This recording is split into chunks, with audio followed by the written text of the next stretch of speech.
محمد بن علي بعدد رسلهم وفضلهم ثم إلى الإمام أبي حسن بن أحمد لبرون أبي محمد بن علي بن حسن يبي شهر أن الله يعني درجاتهم في الجنة ويدعو علينا من بركتهم وأسرارهم وأنوارهم وعلومهم ونفحاتهم في الدين والدنيا والآخرة بسر الفاتحة. أعوذ بالله من الشيطان الرجيم. بسم الله الرحمن الرحيم.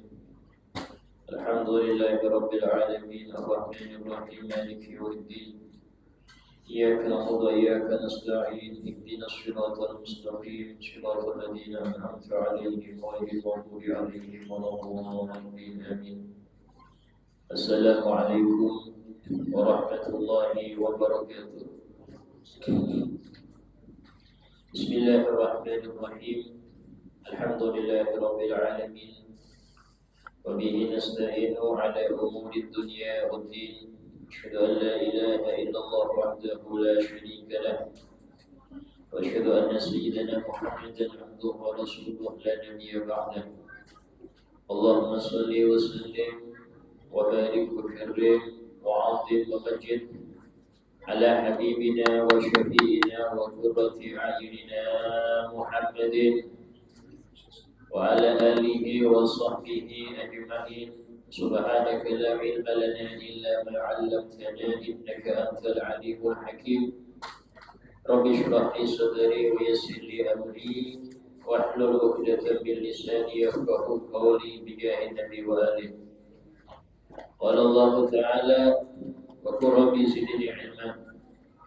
وقال رسول الله صلى الله عليه وسلم طلب العلم فريضة على كل مسلم. Alhamdulillah, segala puji bagi Allah Subhanahu wa Ta'ala yang telah mengumpulkan kita dalam majelis yang mulia ini dalam rangka dan tafaqquh fiddin, yaitu mendalami, mempelajari akan syariat Nabi Muhammad sallallahu alaihi wasallam, mendalami agama yang itu adalah roh kita. Kita hidup untuk agama Islam, harga mati. Terserah mau dunia hancur apapun, tapi Islam harus masih kita kerjakan. Karena tanpa Islam maka tidak ada artinya hidup ini. Walaupun dimanapun Anda berada, asal syarat Islam masih Anda lakukan, iman masih di dada, maka akan selamat selamanya, bahagia selamanya. Karena itu inti kita hidup. Alhamdulillah, melanjutkan kita kepada kajian tentang sholat.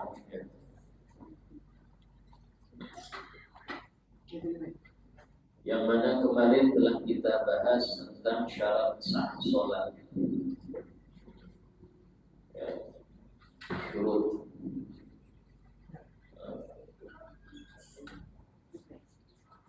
Syurut sholat, syarat sholat itu ada syarat wajib. Kemarin sudah kita bahas detail syarat wajib itu.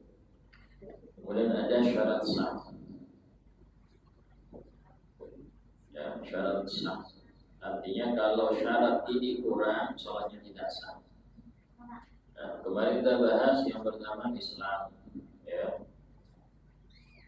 Yang kedua tamyiz. Yang ketiga berakal.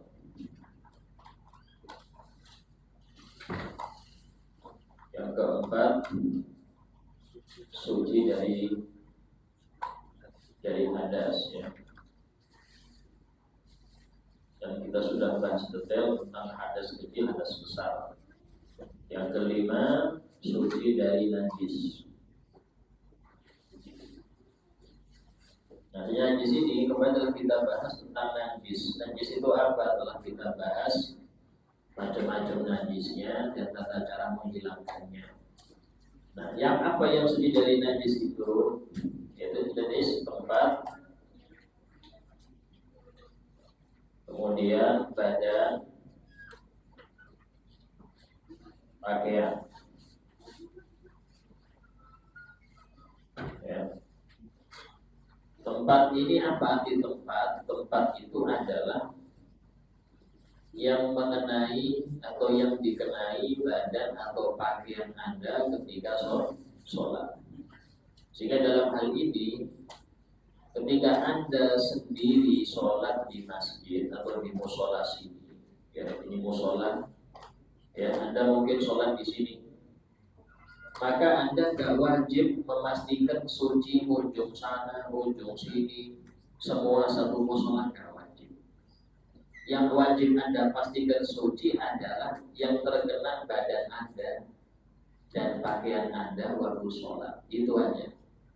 Urusan sini mungkin ada pakai tikus, sini mungkin ada kotoran, ada ini, gak masalah. Yang penting tempat sholat itu yang di sini, yang terkena badan atau pakaian Anda ketika sholat.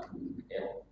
Bahkan seandainya sajadah yang kita pakai bawahnya itu najis, dengan catatan najisnya kering, bukan najis basah, maka tidak apa-apa sholat di atas sajadah tersebut. Karena yang dimaksud dengan tempat sholat yang bagian atas sajadah, bukan bawah sajadah. Ya. Kemudian badan di sini bagian zahir.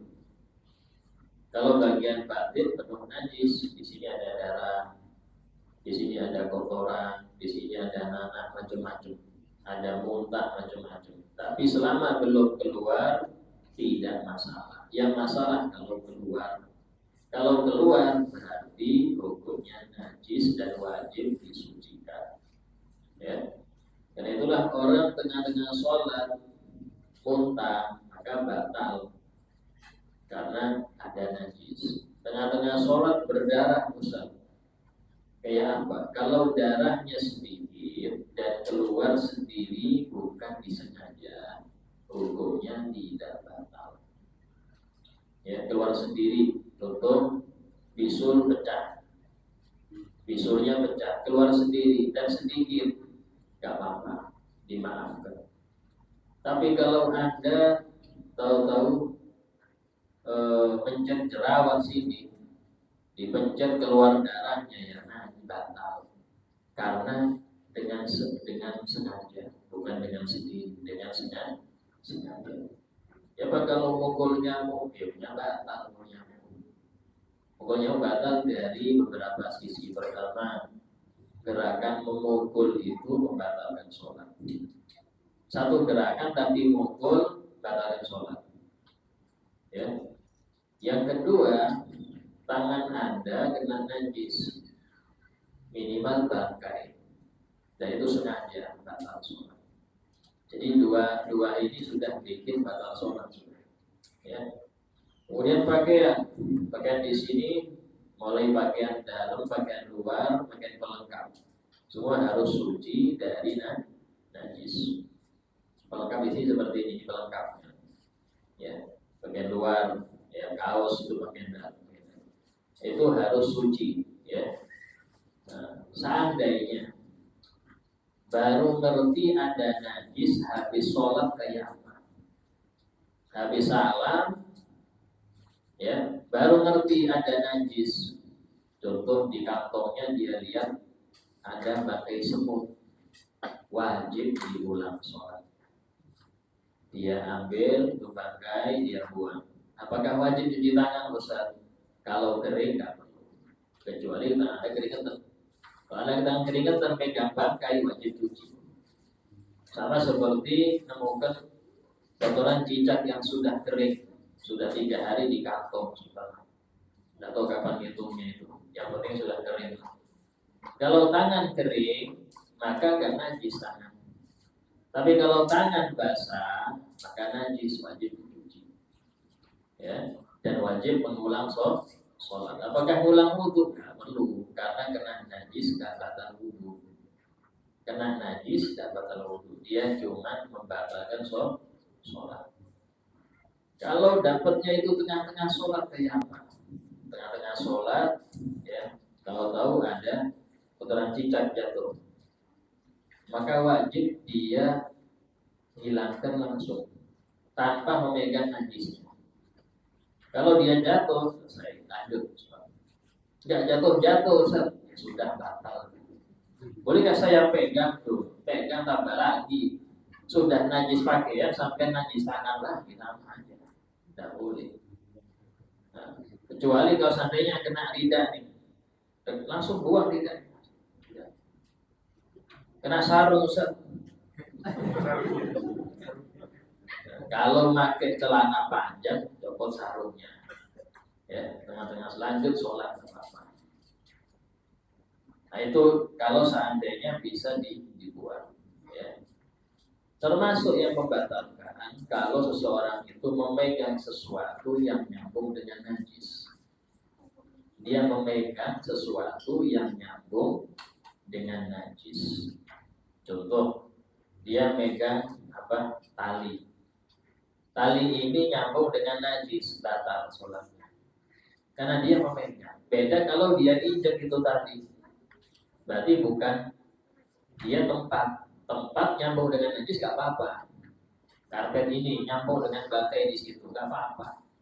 Karena tempat itu yang penting yang kena badan atau pakaian.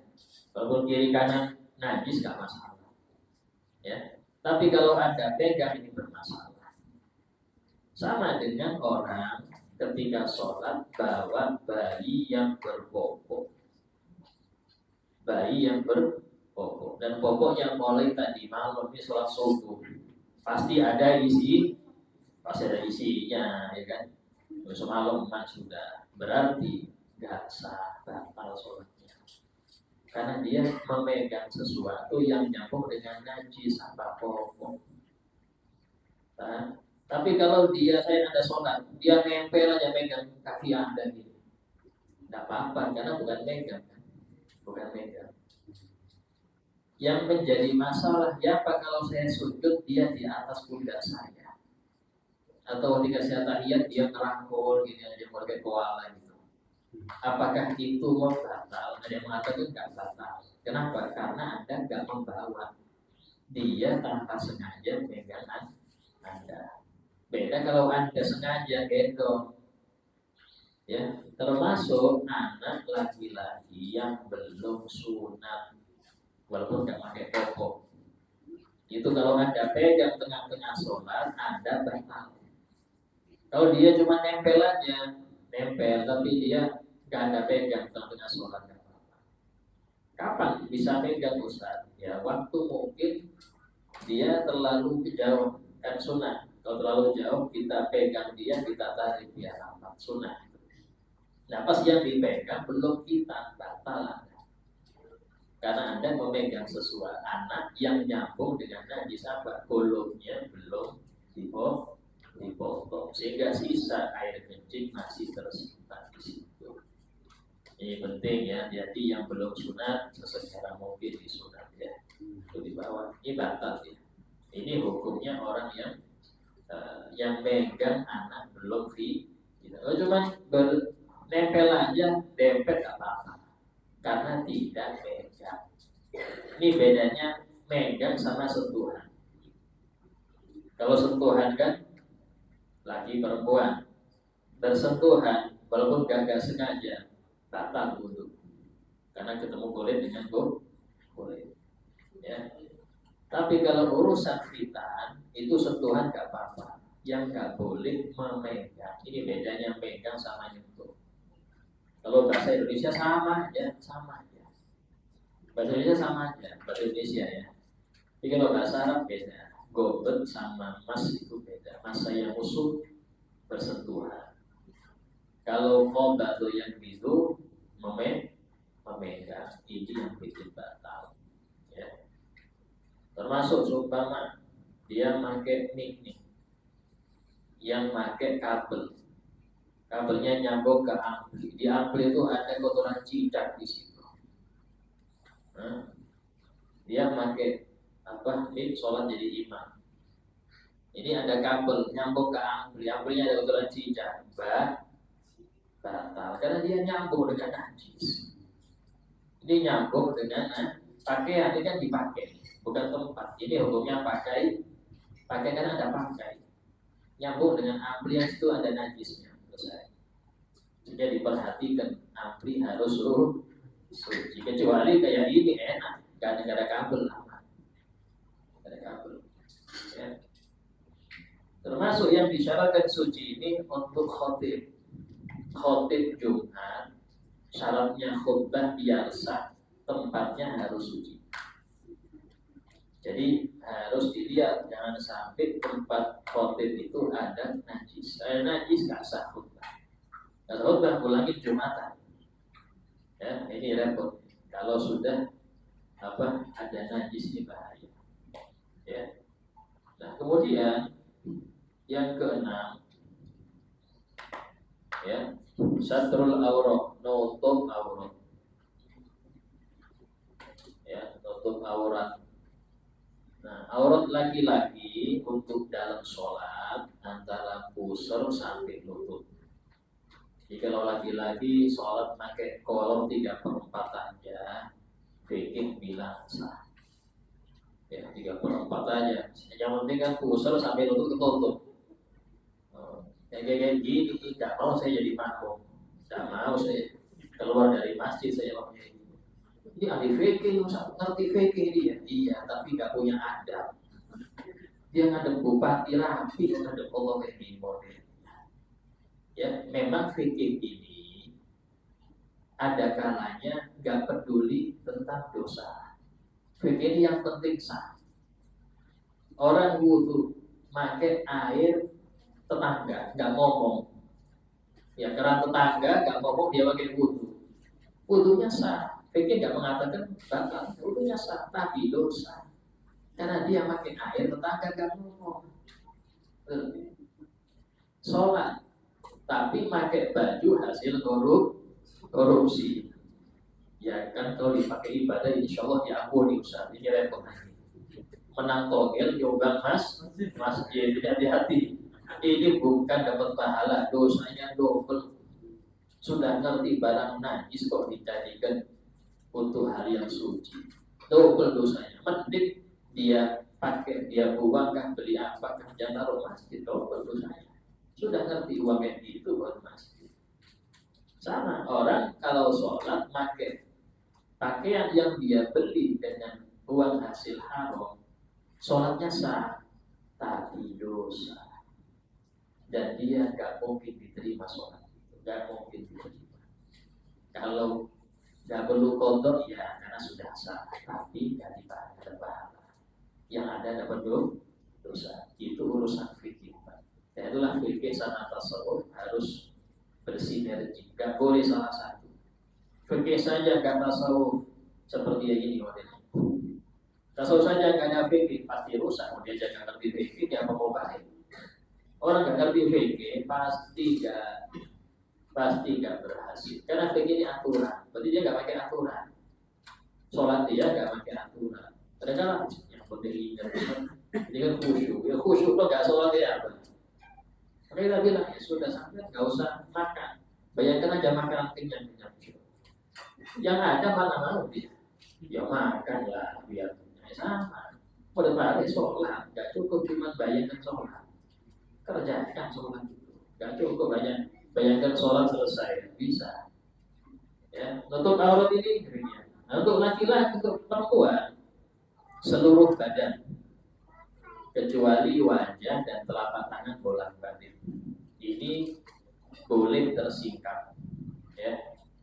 Tapi kalau selain dua ini, wajah dan telapak tangan bolak-balik tersingkap, walaupun hanya 2 detik atau detik, kalau nggak langsung ditutupi, nggak sah sholat dia. Ya, termasuk rambut yang keluar, atau contoh ini bawah dagu ini termasuk, bukan termasuk wajah ya, berarti harus ditutupkan gini pakai mukena. Kalau mukenanya model gini, nggak sah sholatnya. Karena selain wajah tampak. Ini kan selain wajah, ya harus gini untuk dipastikan selain wajah ketutup. Kalau mau kena model gitu, Kemudian kalau mau kenanya model potongan, ya itu kalau yang hanya memakai baju pendek, ini kalau diangkat gini kelihatan sikutnya, batal sholatnya karena tersikat. Ya, kalau yang terusan aman. Tapi kalau yang potongan, kalau gini Allah kelihatan ini, batal sholat, ya, harus tertutup. Ya ini aurat di dalam sholat. Kalau di dalam sholat Ustaz, ada sholat, ada pembahasan banyak. Pertama, auratnya laki atau perempuan di sendirian. Aurat seseorang sendirian ini ada klausulnya wajib ditutup sendirian. Ada apa? Dua jalan. Dua jalan wajib tertutup. Ya, ini memang hilang. Ada yang mengatakan sunnah tertutup. Yang haram itu melihat. Yang haram melihat jalan depan milik sendiri tanpa hajat haram. Kecuali ada hajat. Ya, untuk mencukurkah apakah ada hajat, hukumnya tidak apa-apa. Tanpa itu, ya, sehingga ulama mengatakan sangat-sangat dianjurkan nutup dua jalan ketika sendirian. Ya, maksudnya di waktu mandi untuk. Nah, terus kemudian auratnya perempuan ketika bersama pasangannya hanya dengan suaminya, maka nggak ada aurat, nggak ada yang wajib ditutup. Hanya saja hukum melihat mahmah jalan depan perempuan, hukumnya ada yang bilang haram, ada yang bilang sangat makruh. Ya, itu dalam masalah ini. Pada walaupun aurat mereka dengan pasangan tidak ada aurat. Kemudian aurat perempuan dengan dokter, dengan dokter. Kalau dokter perempuan, kan itu wajib ya. Seseorang perempuan harus periksa ke dokter perempuan, laki-laki dokter laki-laki. Gak boleh ke lawan jenis, ya. Kecuali kalau memang gak ada. Dan ini kewajiban pemerintah menghadirkan dokter, ya, dalam setiap penyakit itu dua, laki satu, perempuan satu, wajib. Kalau enggak dia kena dosa satu pemerintah itu. Karena dia punya power, bisa dia panggil Irian Jaya datang ke sini. Ini banyak muslim sini, panggil sini. Gak ada sih darurat, gak ada Pak darurat. Makanya sekolah kedokteran jangan mahal-mahal. Akhirnya jarang jadi dokter. Ini kan politik aja tata bilang. Kenapa? Karena dokter sangat penting. Ya, jadi itu menghadirkan dokter itu fardu kifayah. Harus ada yang ahli. Dan itu caranya jangan terlalu mahal. Dan orang Indonesia jangan cerdas kok bisa. Nah kalau sudah dokter banyak, enak. Tempat setempat itu ada. Karena memang kewajiban pemerintah mengadakan dokter yang lagi ada, perempuan itu kewajiban. Gak boleh dia ini untuk gak ada Pak, maaf ini darurat, gak boleh, dosa. Karena dia punya power, punya segalanya. Dia punya segalanya. Duit ada, kekuasaan ada, apa yang kurang. Sehingga dalam hal ini wajib mengambil. Seandainya ya, memang gak ada lagi, maka terpaksa ada masalah untuk dia periksa ke dokter yang lawan jenis dengan catatan wajib ditemani mahram. Gak boleh hanya walaupun 1 detik untuk berpisah, gak boleh. Harus mahramnya ini temani terus. Entah suaminya, entah ayahnya, entah saudaranya, entah anaknya yang sudah besar.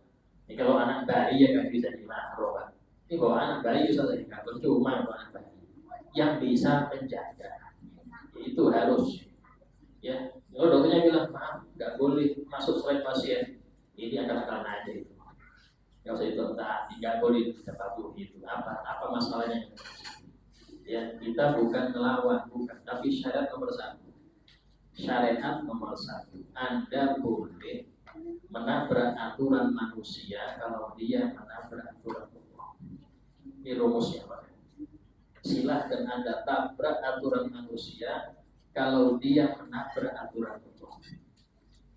Karena kebanyakan kita takut nabrak aturan manusia. Tapi aturan Allah nabrak saja. Ini bikin sial. Ya, kadang toko tuh karyawatinya pakaiannya minim semua.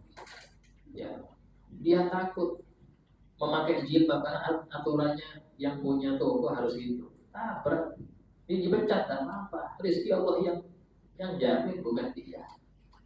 Tapi lagi-lagi di sini Pak keyakinannya. Kalau dia kurang yakin rezeki, karena didikan dari kecil nggak pernah didik masalah yakin, masalah akidah ini, ya repot. Sampai besar dia akan beranggapan rezeki saya di kerja saya. Ini yang bikin anak itu tumbuh dalam keadaan sumpek rezeki. Kenapa? Karena dia mulai kecil sama orang tuanya dibilang, kamu kalau nggak belajar, bagaimana dapat kerja? Kalau nggak kerja dari mana dapat duit? Kalau nggak ada duit dari mana makan? Itu di mindset mikir ini. Akhirnya anak itu tumbuh dalam keadaan berpikiran rezeki dari ijazah, rezeki dari kerja yang bagus, rezeki itu merusak. Nya dia apa? Rela nggak sholat, yang penting bos senang. Rela untuk buka aurat, yang penting nggak dimarahin pimpinan. Ini yang repot. Akhirnya apa? Dia rela bikin murka Allah hanya demi kesenangan bosnya. Apakah yang seperti ini baik? Tidak. Itu di neraka. Kenapa? Keyakinan dari kecil sudah salah. Orang tuanya menanamkan akidah sudah salah. Ini akidah yang melenceng. Apa itu? Rizki dari manusia. Itu akidah melenceng. Hati-hati. Ya. Sehingga dalam hal ini, ketika seseorang itu aurat perempuan dengan dokter yang lawan jenis, ya, itu yang pertama wajib untuk dia ditemenin. Yang kedua harus darurat. Yang ketiga boleh melihat yang perlu dilihat untuk mengobati, untuk penyakitnya. Ya, oh ini penyakitnya di mata, ya sudah periksa mata aja, nggak usah periksa yang lain. Oh ini sakitnya di punggung, ya silahkan lihat punggungnya, nggak apa-apa. Kenapa? Karena yang berkaitan dengan pengobatan, ya itu tidak masalah. Ya. Terus kemudian aurat perempuan dengan mahramnya. Mahram ini siapa Ustaz? Ayahnya, terus kakaknya yang laki-laki, anaknya yang laki-laki, ya. Itu dengan mahramnya, yaitu laki-laki di rumahnya yang nggak boleh menikahinya karena dia mahram, nggak batal wudu istilahnya. Auratnya gimana? Auratnya antara pusar sampai lutut. Ini dulu ketika nggak ada fitnah, ya, aman dari syahwat. Tapi kalau zaman sekarang nggak bisa, Pak. Zaman sekarang nggak bisa, ya. Ini fikih zaman dulu, di mana para perempuan dulu itu dengan di rumah itu pakaiannya rapi, pakai daster, nggak nyapret, nggak ketat, nggak apa-apa. Dulu, ya, bahkan di zaman Habib Alwi bin Syihab, ketika salah seorang keponakannya beliau datang ke rumah saudaranya, itu keponakannya perempuan, pakai baju lengan pendek. Dia bilang, nih apa baju ini? Ini nggak boleh masuk ke mahram. Kalau kayak gini bajunya ganti, pakai yang lengan panjang. Ditegur, lengan pendek Pak. Ya, apa kalau sekarang di rumah model-model pakaiannya? Sehingga jangan salahkan jika terjadi pelecehan dalam rumah, karena tadi nggak mengindahkan syariat. Termasuk, maaf ya, kebanyakan terjadi pelecehan bukan karena ada kesempatan saja, tapi perempuan itu melanggar aturan syariat. Di antaranya keluar sendiri, nggak boleh. Dalam hukum Islam, perempuan nggak boleh keluar sendiri, harus ada yang awal. Kalau ada apa-apa, berarti dia melanggar duluan. Yang kedua, apalagi malam-malam, tidak boleh. Ini aturan syariat, Pak. Kalau sudah dilanggar, ya hati-hati. Ini yang punya aturan Allah. Yang ngerti semua seluk-beluk itu Allah. Bukan pencipta kita. Kalau kita melanggar, kena masalah ya salah sendiri. Jangan salahkan ini. Ya sekarang apa kabar orang yang olahraga pakaian ketat segala. Nah ini repot. Sudah kalau seperti itu terjadi hal yang tidak diinginkan, ya jangan salahkan karena mereka sudah melanggar aturan syariat duluan. Ya. Terus kemudian aurat mereka dengan lawan jenis yang enggak mahram. Ini aurat perempuan dengan laki-laki yang enggak mahram. Itu yang muktamad seluruh badan tanpa terkecuali. Alias make cadar, make kaos kaki, make sarung tangan. Ini pendapat muktamad mazhab Syafi'i. Paling unggul pendapat ini di mazhab kita itu. Tapi ada pendapat kedua. Ya, yang ini diambil oleh para ulama-ulama Indonesia mulai zaman dulu.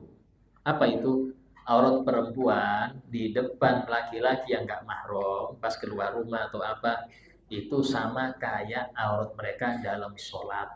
Apa itu? Seluruh badan kecuali wajah dan telapak tangan. Artinya kaos kaki wajib pakai. Wajib pakai kaos kaki ketika keluar rumah. Saat ada pembantu laki-laki di rumah, maka harus ada batasan.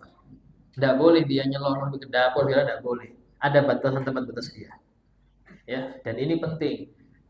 Apalagi, maaf, kalau perempuan ini tinggal di rumahnya laki-laki. Di situ ada iparnya, ada ini. Ini penting untuk menjaga. Kadang-kadang harus dianggap adik, Ustaz, adik saya juga ini. Ya, adik ipar, oh beda. Adik ipar dengan adik kandung beda. Adik ipar bisa dinikahi kalau dicerai oleh saudara Anda. Jadi nggak ada istilahnya itu adik kayak adik, nggak bisa. Ya, sekarang ini maaf adik ipar sudah digonceng lah kadang-kadang. Kadang-kadang ngobrol berdua nonton TV sama adik ipar, hati-hati. Dan Nabi alhamul maut, ipar itu mati ya, hanya kematian apa? Kematian agama. Ya, dan setan itu paling seneng goda yang kayak gini. Kenapa? Karena dia anggap nggak apa-apa. Orang kalau pacaran dia bingung, kelihatan nggak ya, malu dia. Tapi kalau dengan ini nggak ada yang curiga, oh adik ipar sendiri aman aja. Tapi disitulah setan itu getol untuk nyipasin, Bang.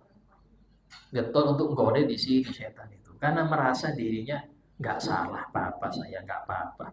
Hati-hati ya. Nah, sama dengan hubungan antara murid dan guru. Ini yang kasus yang sekarang ini terjadi nih. Ya, nggak boleh ada istilah anak angkat saya ini. Tidak apa-apa. Ini yang ibu-ibu bilang ke gurunya, ini abah angkat saya kok. Tidak apa-apa cium tangan. Hati-hati, dosa. Ya, apalagi sampai curhat berdua, kan tidak apa-apa kan ini. Saya anggap abah itu berarti bukan abah. Kalau istilah saya anggap abah berarti bukan abah Anda. Mau itu guru kah? Orang alim gak siapa, habib gak sama, tetap gak bisa. Karena setan itu sangat pintar untuk menipu manusia. Juruskan manusia itu sangat pintar dia. Ya, sehingga hati-hati jangan sampai terkena demikian ya. Nah, ini masalah aurat ya. Nah, kemudian aurat ini intinya menutup aurat ini dengan sesuatu yang gak menampakkan warna kulit. Yang penting warna kulit gak kelihatan. Nah, kalau dia nutup aurat pakai plastik, tembus pandang, ya bukan nutup aurat, Pak. Ya, bukan. Nah, atau dengan air keruh. Dia sholat masuk ke dalam air keruh. Nggak kelihatan. Nggak apa-apa, sah sholatnya. Nggak masalah. Karena yang penting warna kulit dia nggak kelihatan, selesai. Ya, airnya keruh nih, dia segini aja airnya. Sholat, sah hukumnya. Walaupun dia sekarang sedang telanjang, nggak apa-apa. Urusan sujud ya urusan tidak tahu nanti. Bisa tahan apa enggak, wallahu a'lam. Intinya dia sholatnya itu sah. Ya mungkin sholat jenazah, gitu, sholat jenazah berdiri itu nggak usah rukuk, usah sujud. Ini di situ, ya. Dan aurat ini nggak boleh kelihatan di 6 sisi, kecuali bawah. Kecuali bawah. Bawah nggak apa-apa. Jadi aurat kalau kelihatan dari bawah nggak apa-apa. Tapi kalau dari sisi yang lain, depan, belakang, kiri, kanan, atas, wajib ketutup. Ya, orang sholat nggak ada pakaian nih, pakai gentong sama dia, dilubangin gentongnya, kasih tali ini, ya kelihatan kiri kanan nggak kelihatan, jadi atas kelihatan, oh berarti batal sholatnya. Ya, nah, karena itulah apa namanya, ini seandainya sering saya sampaikan ya, seandainya ini tingkat nih, di atas ini makmum laki-laki, di bawah makmum perempuan. Ada makmum yang nggak pakai apa-apa di atas, sarungan tok. Batal nggak yang sholat di atas kelihatannya anak perempuan? Allahu Akbar. Nah, batal apa enggak? Gara-gara dilihat oleh perempuan yang di bawah. Tidak, nggak batal karena kelihatannya dari bawah. Kalau kelihatannya dari samping kanan kiri batal. Tapi kalau dari bawah nggak batal. Ya, nah itu contoh aurat kalau kelihatan dari bawah nggak batal. Ya. Nah, terus kemudian kalau tersingkap Ustaz, wajib ditutup seketika. Kena angin, ditutup sama dia. Itu kalau ditutup langsung nggak batal. Kalau terbiarkan sampai beberapa waktu, batal sholatnya. Ya. Kadang sarung nih, sarung ini kadang untuk sarung orang yang senang rokok itu sering bolong sarungnya, sering bolong sarungnya. Nah, pas bagian belakang ini bolong kelihatan pahanya. Itu batal apa enggak usah dilihat. Kalau seumpama melihat lubang itu diteliti dulu, baru kelihatan, nah kelihatan pahanya kelihatan nih, itu nggak masalah, karena perlu teliti dulu sampai dipikir dulu baru mau tembus. Tapi kalau sekali lihat kelihatan, batal sudah. Sekali ente sudah kelihatan, oh kelihatan sudah ini batal. Ya, yang repot makmum di belakang lihat imamnya sarung bolong lagi. Ini kalau ngerti dia wajib mufarokoh. Wajib niat pisah dari imam. Jadinya saya niat pisah dari imam. Berarti apa? Nggak boleh ngikut imam. Dia harus rukuk sendiri, takbir. Imam masih Fatihah, dia nggak boleh ngikut. Salam sendiri. Loh, yang lainnya ya Ustaz, yang lain nggak lihat, terserah dia. Dia kan yang lihat. Karena orang kalau dia meyakini imamnya batal, nggak boleh dia ngikut. Yang lain nggak sadar, nggak lihat dia. Yang lain khusyuk aja, ini aja yang jelalatan kemana-mana lihat. Ya salah-salah dia. Kenapa dia mempertahankan imam? Salah dia. Cuman urusan nanti ditanyai habis sholat dia jelaskan. Nah kalau imam habis salam, tahu-tahu yang belakang tadi bilang, Pak, tolong sampean lihat tuh sarung sampean, ya itu bolong. Pas kelihatan paha sampean, paha ini termasuk yang wajib tutup paha itu karena di atas lutut, maka wajib imam ngulang. Pertanyaannya, apakah makmum wajib ngulang? Tidak, karena makmum nggak ngerti. Jadi makmum kalau ngerti batalnya imam setelah salam, itu dilihat. Kalau yang bikin batal itu hal yang pasti jelas. Pasti jelas. Contoh, makmumnya perempuan. Dia nggak ngerti, jam sholat aja sudah. Habis salam, makmumnya perempuan. Wajib ngulang dia. Karena kok bisa nggak ngerti makmum perempuan sampai sholat aja. Imamnya perempuan nggak ngerti dia. Wajib ngulang. Tapi kalau urusan hadas, ya imamnya baru ngomong kalau dia belum wudu, habis sholat baru ngomong, nggak perlu ngulang karena hadas nggak kelihatan. Termasuk aurat yang kecil tadi.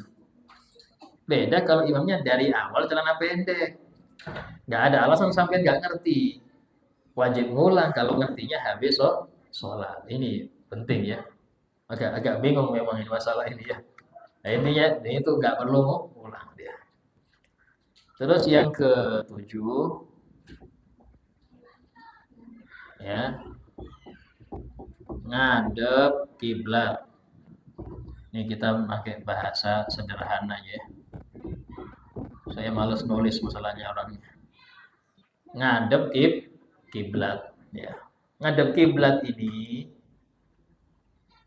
kalau orang itu depan Ka'bah wajib menghadap ainul kiblah, ainul Ka'bah. Pas Ka'bahnya wajib, nggak boleh tergeser sedikit pun. Karena dia sudah lihat Ka'bah. Walaupun jarak jauh itu Ka'bah tuh pas lurus. Adapun yang nggak lihat Ka'bah, orang Indonesia nggak lihat Ka'bah kan, kecuali wali yang bisa lihat Ka'bah. Ya, kalau nggak wali ya apa? Hukumnya yang muktamad wajib ngadep pas Ka'bah pas. Yang pendapat yang paling kuat nih. Artinya apa? Pakai hitung-hitungan dia. Sekian bujur ke apa? Bujur barat kah? Bujur bandar nggak tahu juga. Yang bujur intinya.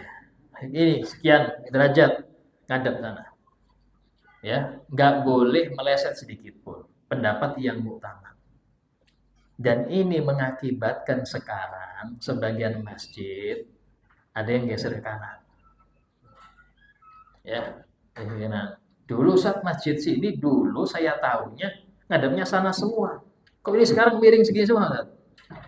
Nah, itu nggak apa-apa.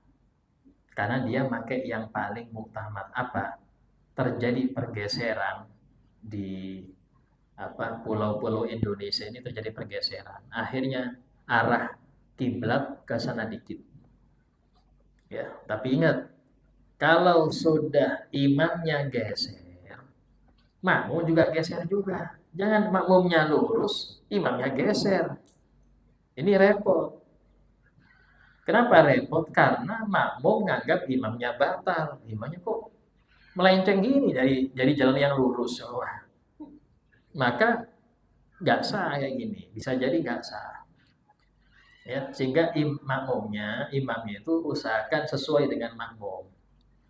Ya, kalau memang sepakat, ya sudah kita ngadepnya pas sesuai instruksi Kemenak untuk mengarahkan ke kanan, ya kan semua. Ya, itu pendapat yang utama. Tapi ada pendapat kedua, dan ini termasuk kuat. Apa itu? Yaitu yang wajib itu ngarah ke arah kiblat, bukan ke kiblatnya ya. Ke arah kiblat. Maksudnya apa Ustaz? Nah, ini maksudnya. Jadi kalau kita ngerti Ka'bah itu ya nggak sampai 30 meter panjangnya itu Pak. Ka'bah itu kan setiap sisinya nggak sampai 30 meter. Seandainya masjid lebarnya itu 50 meter, tuh pasti yang paling pojok nggak ngadep kiblat tuh. Apa miring sedikit tuh, nggak tahu ngadep kemana itu. Kalau itu, sehingga dalam hal ini kata ulama mengatakan ngadep Ka'bah wajib bagi yang sholat di Masjidil Haram. Ka'bah itu kiblatnya orang yang sholat di Masjidil Haram. Ya. Nah. Terus kemudian untuk yang di Mekah nih, Mekah ini luas ya. Itu kiblatnya adalah Masjidil Haram, bukan Ka'bah. Yang penting dia tahu mana arah Masjidil Haram sana ya sudah, sana kiblatnya. Nah, adapun orang yang di luar Mekah kayak kita ini, kiblatnya adalah Mekah. Gimana Mekah? Sana, barat ya. Sudah, itu sudah Mekah.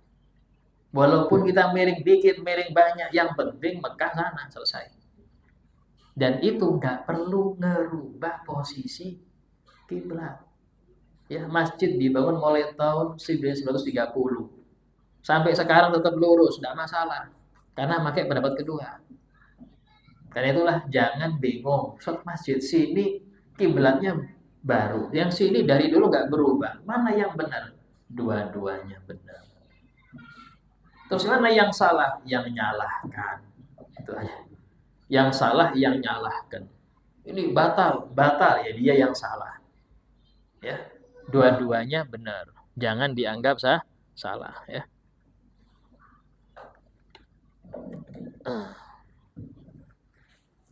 Nah, itu masalah kiblat. Kemudian dikit lagi ya. Tidak apa-apa, lanjut apa selesai ini? Nah, sudah ngantuk ini. Jadi untuk kiblat itu, ya, yang wajib dihadap ya Ka'bah itu. Sehingga orang yang sekitar Ka'bah itu silahkan dia di area manapun, yang penting ngadep Ka'bah. Dalam hal ini boleh makmum dan imam itu berbeda ngadepnya. Ya, ini seumpama ini Ka'bah. Ya. Yang imam di sini, makmumnya di sini, nggak apa-apa. Yang penting sama-sama ngadep Ka'bah. Tapi catatannya, kalau makmumnya satu arah dengan imam, dia nggak boleh depan imam, harus di belakang imam. Karena dia satu arah dengan imam. Tapi kayak nggak searah, silahkan dia di sini nggak apa-apa. Artinya jarak dengan Ka'bah sangat dekat, imamnya jauh dari Ka'bah, tidak masalah. Nggak dianggap dia mendahului imam, tidak. Karena lain arah. Ya. Siapa kalau saya sholat di dalam sini, Ustaz? Sholat di dalam nggak? Boleh apa enggak? Tidak? Tidak apa-apa. Nggak apa-apa, sholat dalam Ka'bah. Nah, kena prank lagi. Terus ya apa ngadepnya Ustaz? Ngadepnya itu dari sisi yang lebih dekat dengan dia. Kalau dia di sini, berarti sini kiblatnya. Kalau dia di sini kiblatnya. Yang penting yang lebih dekat dengan dia. Kalau dia tengah-tengah, silahkan milih menghadap manapun boleh. Itu untuk orang yang sholat di dalam Ka'bah. Nah, sekarang bagian mana dari orang yang sholat yang ngadep Ka'bah itu? Yang wajib ngadep Ka'bah ini dada, bukan wajah. Itulah wajah noleh nggak apa-apa, tapi ini noleh batal. Badan noleh batal sholat. Ya, yang wajib ngadep kiblat ini, sholat berdiri, sholat duduk, sholat rebah sebelah kanan wajib dada. Tapi kalau sholat telentang, yang wajib ngadep Ka'bah telapak kaki dan wajah. Wajib kasih bantal. Ya, kalau nggak kuat, telapak kaki aja yang ngadep. Ini kalau sholatnya telentang. Tapi kalau sholatnya berdiri, duduk, atau rebah sebelah kanan, yang wajib ngadep ini. Itu dalam patokan menghadap kiblat. Siapa kalau saya berada di tempat yang saya nggak ngerti kiblat di mana, wajib nyari tahu. Ya apa caranya? Bisa dengan arah angin. Ya. Disebutkan kalau angin itu sebelum adzan duhur, kalau ada angin berhembus itu biasanya ke arah lawan kiblat. Berarti anginnya dari arah kiblat. Itu ilmu angin namanya Pak. Jarang orang belajar ini. Tapi berhembusnya sebelum adzan duhur. Oh sana dari, berarti sana kiblat. Itu harus berusaha. Berusaha ini setiap mau sholat. Nggak bisa. So, tadi saya berusaha waktu subuh, sekarang duhur, ngulang lagi berusahanya. Nggak cukup patokan tadi, harus nyari lagi. Ya apa kalau nggak ada angin Ustaz? Contoh saya di penjara bawah tanah. Ya, nggak ngerti malam, nggak ngerti siang, nggak ngerti kiblat. Wajib berusaha semampunya. Bisa dengan ngitung kancing. Bagi ngitung kancing. Sini sholat. Nanti duhur hitung juga mana, terserah. Ya, bahkan istilahnya kalau seandainya 5 waktu itu beda-beda ngadepnya tidak batal. Kenapa? Karena belum tahu yang mana kiblat asli. Selama belum tahu, Anda dengan syarat sudah berusaha, tidak perlu diqodho walaupun salah. Ya, itu. Tapi kalau sudah pasti salah tengah-tengah sholat, ya wajib dibatalkan. Ini urusan kiblat, ya. Nah, ada yang mau bertanya silakan tanya.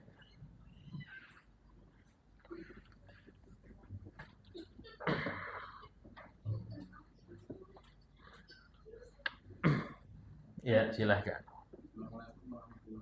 Waalaikumsalam warahmatullah.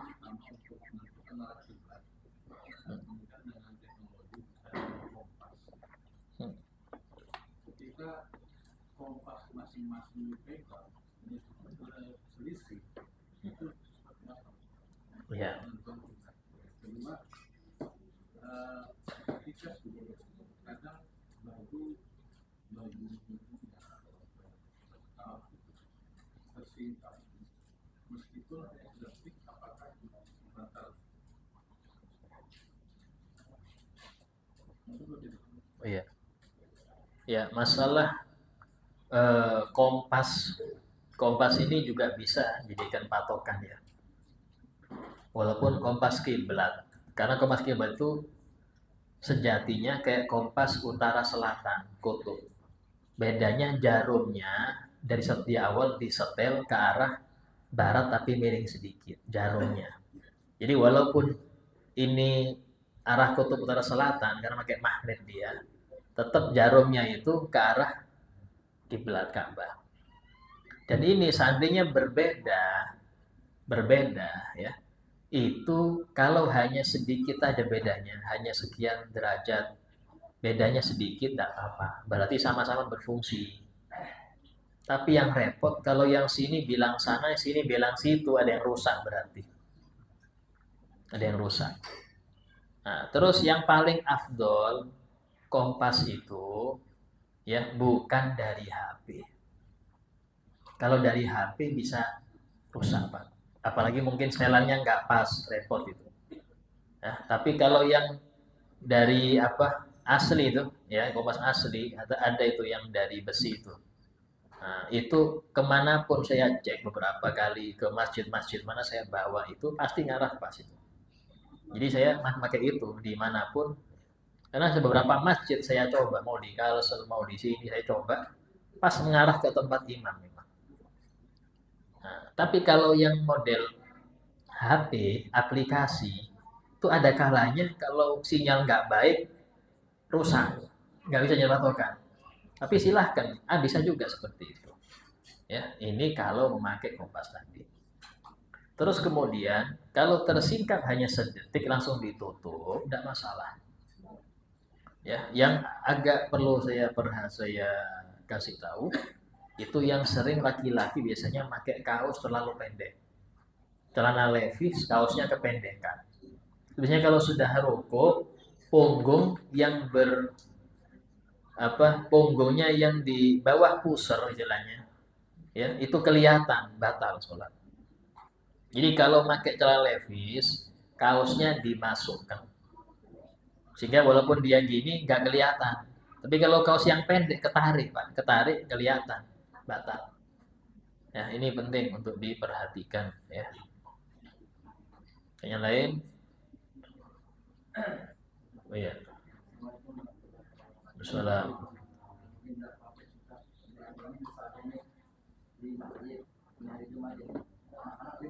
Iya.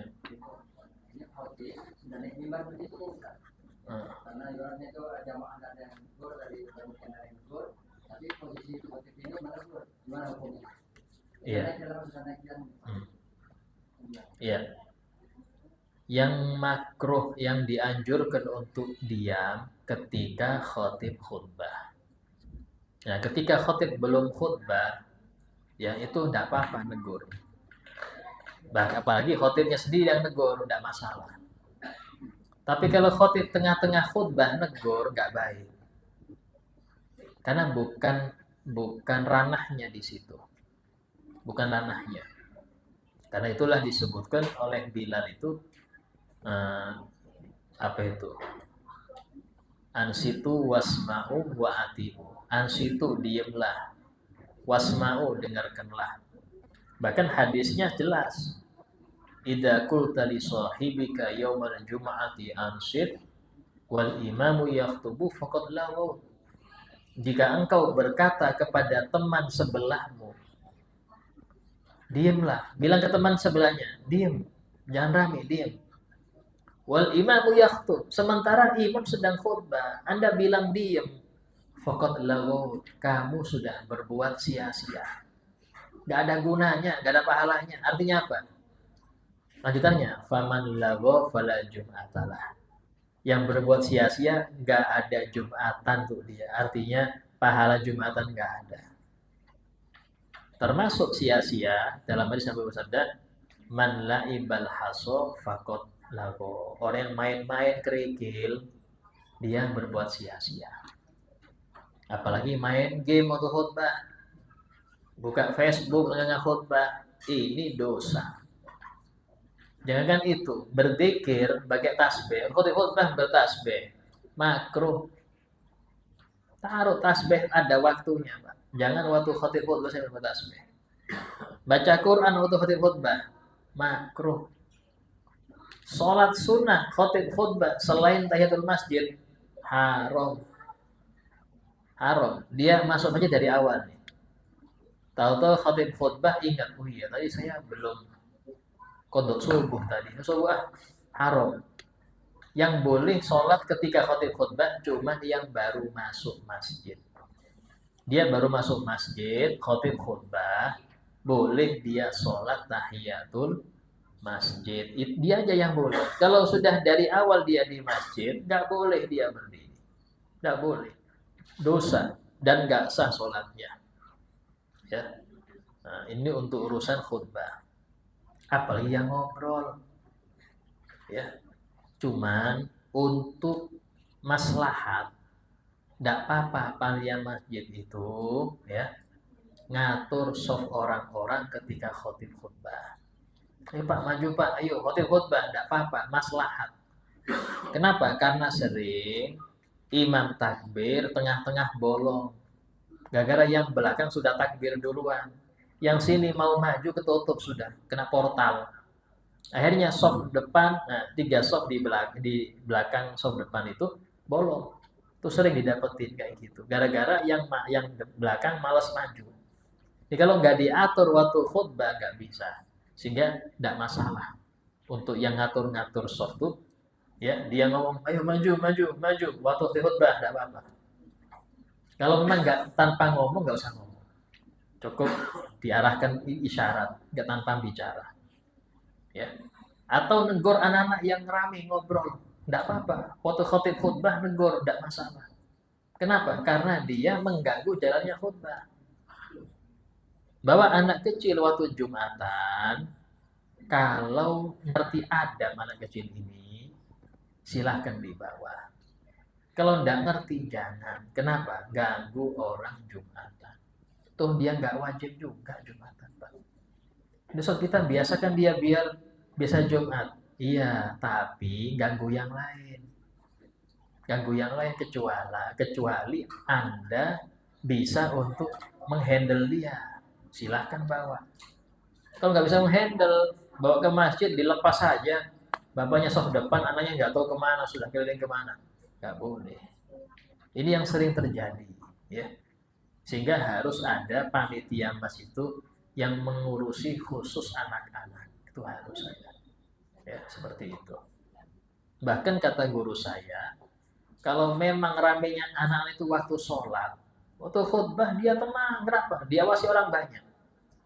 Di waktu semuanya takbir, mulai tepuk tangan. Nah itu boleh 2 orang, 3 orang nggak ikut sholat Jumat. Walaupun sampai salah. Ngapain? Menjaga anak-anak ini biar nggak bikin ribut waktu sholat. Karena anak-anak itu biasanya dia rame waktu lengah. Orang yang udah dewasa sholat semua nggak mungkin negur. Walaupun sampingnya nggak mungkin negur. Rame dia. Nah maka di sini boleh 2 orang, 3 orang nggak ikut Jumatan. Kenapa kok 2 orang Ustaz? Agar dia bisa sholat zuhur berjamaah. Tapi di rolling Pak, jangan dia terus selama sebulan. Gak pernah Jumatan di akhirnya, di rolling. Ya, minggu pertama siapa? Fulan. Minggu kedua orang lain lagi. Ini semua siasat untuk bagaimana sholat Jumat itu tertib. Ya, karena semua perlu pengaturan, dan nggak apa-apa dalam hal itu. Fikih mengatakan boleh. Apalagi kalau ada kasus di sini sering orang laporan ya berangkat sandal kulit pulang sandal jepit, alias kulitnya hilang semua. Ada yang nyuri sandal kulit waktu orang sholat. Boleh beberapa orang nggak ikut sholat menjaga, karena orang kalau sholat mikirin sandal ya apa nggak khusyuk dia. Sandal saya sandal ya apa. Maka di sini boleh untuk dia nggak ikut Jumatan, panitia satpamnya ke apa, tapi mereka sholat duhur berjamaah. Nah, seperti itu. Insyaallah semoga bagi kita terangkan bermanfaat. Insyaallah kita bahas yang akan datang. Bismillahirrahmanirrahim. Allahumma salli ala sayyidina wa maulana Muhammadin khairil bariyah. صلاة تسلمنا بها وتسلم أهلنا وأولادنا وأقرباءنا وأحبابنا ومعلمينا ومتعلمينا وأصدقاءنا وجيراننا وتسلم بيوتنا ومساجدنا ومعاهدنا ومدارسنا ومزارعنا ومكاتبنا وجميع محلاتنا وأموالنا من شر زلزلة الأرض وحركاتها ومن شر الأمطار والرياح والصواعق وغيرها ومن شر السيارات والطائرات والبواخر وجميع المركوبات وأنواعها ومن شر الوباء والآفات والعاهات وأشباهها ومن شر الجن والإنس والوحوش والطاغوت والشياطين ومكايدها ومن التردي والهدم والحرق والغرق وجميع المصائب ومختلفاتها ومن كل بلاء في الدين والدنيا والآخرة بجاه المصطفى وعلى آله وصحبه وسلم تسليما لا حول ولا قوة إلا بالله لا حول ولا قوة إلا بالله لا حول ولا قوة إلا بالله لا حول ولا قوة إلا بالله لا حول ولا قوة إلا بالله لا حول ولا قوة إلا بالله لا حول ولا قوة إلا بالله لا حول ولا قوة إلا بالله لا حول ولا قوة إلا بالله لا حول ولا قوة إلا بالله العلي العظيم لا إله إلا الله محمد رسول الله في كل لمحة ونفس عدد ما لا إله إلا الله محمد رسول الله في كل لمحة ونفس عدد ما وسعه علم الله لا إله إلا الله محمد رسول الله في كل لمحة ونفس عدد ما وسعه علم الله لا إله إلا الله محمد رسول الله في كل لمحة ونفس عدد ما وسعه علم الله اللهم يا ربنا cukupana labirana berasake kanggo ngaji lunga haji barakai nabi wali Allahumma ya rabbana cukupana labirana berasake duit ake kanggo ngaji lunga haji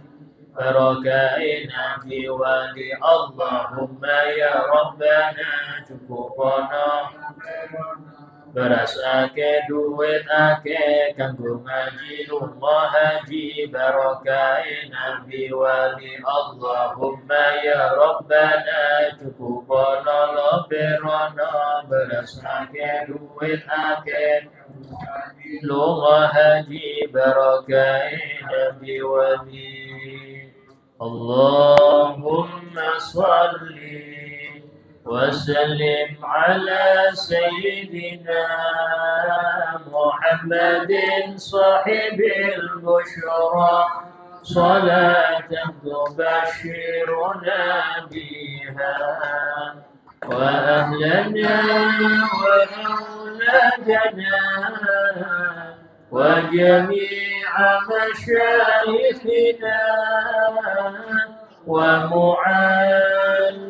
ومعلمينا وطلبتنا وطالبتنا من يومنا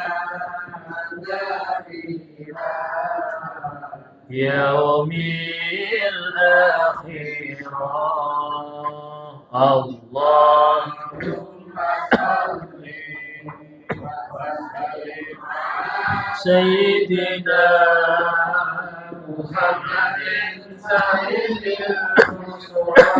صلاة تبشرنا بها وأهلنا وأولادنا وجميع مشايخنا ومعلمينا وطلبتنا وطالبتنا من يومنا حتى إلى يوم الآخرة اللهم صل وسلم على سيدنا محمد صاحب البشرى صلاة تبشرنا بها وأهلنا وأولادنا وجميع مشايخنا ومعلمينا وطلبتنا وطالبتنا من يومنا هذا إلى يوم الآخرة يا ربنا اعترفنا بأننا اقترفنا وأننا أسرفنا على لظى أشرفنا فتب علينا توبة تصل لكل حوبة واستر لنا عوراتي وآمن روعاتي واغفر لوالدينا ربي ومولودينا والآل والإخوان وسائر الخلان وكل ذي محبة أو جيرة أو صحبة والمسلمين أجمع آمين ربي فاسمع فضلا وجودا منا لا بالحساب منا بالمصطفى رسولي نعطى بكل سوري بالمصطفى رسولي نهضى بكل سوري بالمصطفى سوري نهضى بكل سوري صلى وسلم ربي عليه عبد الحب